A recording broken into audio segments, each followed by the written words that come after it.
City बससाठी नेमकं काय कशा पद्धतीने सिटी बस चालू करावी अशी लोकांची मागणी होती.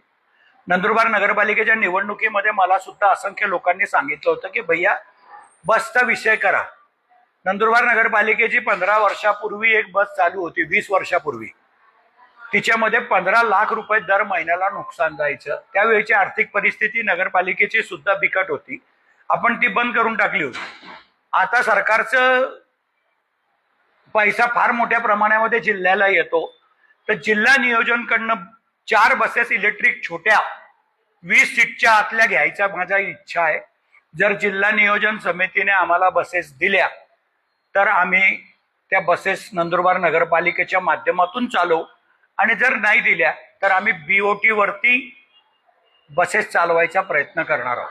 कारण जिल्हाधिकारी कार्यालय, जिल्हा परिषद, सिव्हिल हॉस्पिटल हे सगळे लांब आहे आणि त्याच्यामुळे लोकांना फार गैरसोय. रिक्षाला बी 100-200 रुपये लागतात.